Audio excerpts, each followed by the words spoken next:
Moi, comment est-ce que je suis rentré en contact avec cette connaissance? Dans les années 2000, j'avais déménagé à Los Angeles, je vivais aux États-Unis, parce que j'étais parti là-bas pour étudier avec une tradition d'origine mexicaine, très ancienne. Donc je travaillais aux États-Unis, et à un moment donné, je suis rentré en contact avec des livres, puisque, en fait, sur cette connaissance, n'existait, jusqu'à ce que je publie un livre aux éditions Trajectoire en 2012, en français, n'existait des livres que dans la langue anglaise.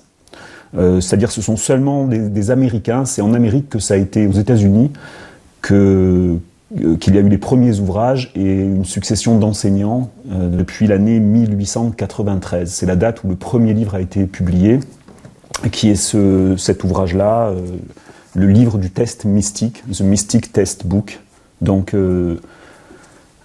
écrit par Olney Richmond. Voilà, donc je vais vous parler de ce personnage d'Olney Richmond. Et voilà, et moi j'ai rencontré ces livres aux États-Unis, on me les a passés, et je me suis vraiment passionné pour ce système de cartomancie. C'est un peu venu comme ça, hein, comme s'il y avait une sorte de connexion à un ordre mystique extrêmement ancien qui m'a touché. Et donc j'ai étudié avec la personne aux États-Unis qui à cette époque-là enseigné, porté quelque part cette tradition. Voilà, c'est un astrologue qui s'appelle Robert Lee Camp. On peut trouver ses livres en anglais. Et ensuite, c'est presque ça qui m'a fait rentrer en France, parce qu'il est dit dans cette tradition que cet ancien ordre mystique, du nom de l'ordre des mages, il y a quelques pays qui sont nommés, quelques endroits dans le monde qui sont nommés, où cet ordre aurait été. Le premier endroit, c'est l'Égypte ancienne. Ils disent que l'ordre des mages donc, aurait ouvert un temple en Égypte, ça c'est dans la tradition, 13 000 ans avant notre ère. C'est le premier temple de l'ordre des mages qui aurait été consacré en Égypte. Et les temples auraient été fermés en 100 avant Jésus-Christ, donc au moment de l'invasion des armées romaines en Égypte. Ça aurait été la dernière fois que les temples de l'ordre des mages étaient ouverts sur cette terre. Donc ensuite, les mages étaient à cette époque-là en Égypte et en Mésopotamie. Olney Richmond parle des mages chaldéens. Ensuite, ils se seraient déplacés en Inde. Alors, il nomme deux pays, il nomme l'Inde et l'Hindoustan. Et ensuite, la première fois que ces enseignements, que l'ordre des mages, que les temples de l'ordre des mages auraient été réouverts, donc que Olney Richmond, qui faisait partie de cette confrérie, de cet ordre mystique, il ouvre un temple de l'ordre des mages donc, à Chicago en 1888-1889. Et donc c'est la première fois que les temples sont réouverts.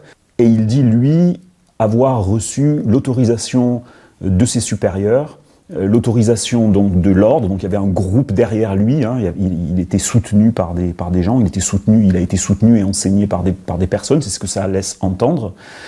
Et donc il aurait reçu l'autorisation de rendre cette connaissance, d'ouvrir cette connaissance en fait à un public général. Même si ce premier livre, donc le livre du test mystique, qui explique comment finalement les cartes à jouer, hein, ce petit jeu de cartes c'est intéressant parce que c'est quelque part ce sont les emblèmes, les figures, les symboles qui sont devenus le plus universels, parce qu'on a tous dans notre ordinateur.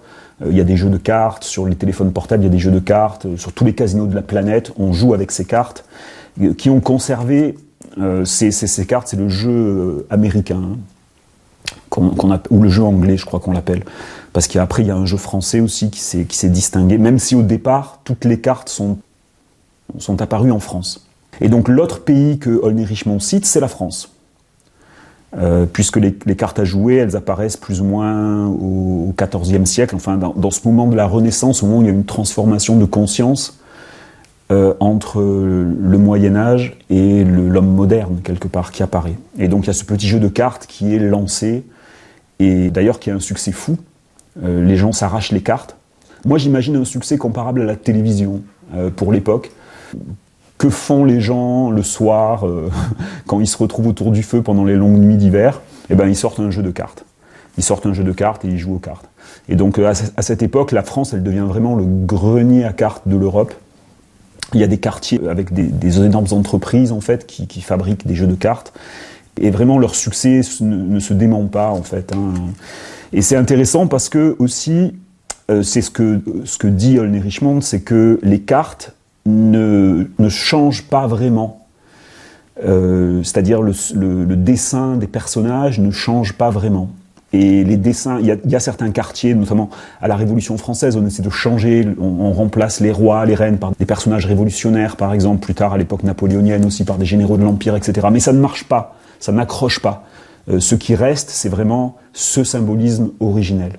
Et alors il faut voir que pour Olney Richmond et l'Ordre des Mages, ce symbolisme, ces dessins, en fait, ils reflètent des dessins extrêmement anciens, un symbolisme bien particulier, et donc qui a une sorte de pouvoir magnétique avec lui. Chaque carte serait un emblème des mouvements planétaires. Et donc les anciens sages qui auraient, pendant des milliers d'années, observé le ciel, observé les mouvements des planètes, auraient quelque part synthétisé toute cette connaissance dans 52 cartes, dans 52 emblèmes. Et ça aurait même été, selon Olney Richmond, et selon d'autres personnes aussi qui écrivent des livres à cette époque, il y en a très peu en fait. Déjà, c'était le centre de leurs études. Ils s'étaient basés et ils se servaient de ces emblèmes vraiment parce que leur recherche était toujours sur l'observation des lois du cosmos et l'application donc à nos chemins de vie, en tant qu'à nous êtres humains. C'était un chemin de connaissance. C'était des gardiens de la connaissance qui cherchaient toujours aussi, à améliorer quelque part. Mais c'était vraiment le centre de leurs études. C'était ce jeu de 52 cartes. Et donc, ils considéraient cela comme leur plus précieux trésor, comme la chose la plus précieuse, et la chose qu'ils auraient gardée le plus secret pendant le plus longtemps. Il y a un autre auteur à cette époque, qui s'appelle Willis Whitehead, qui écrit un livre, The Mystic Thesaurus, qui parle aussi des cartes à jouer. Lui parle beaucoup de Cornelius Agrippa. Et d'après lui, donc, Cornelius Agrippa et d'autres occultistes de cette époque connaissaient bien le jeu de cartes, se servaient de ce jeu, mais n'avaient pas le droit d'en parler.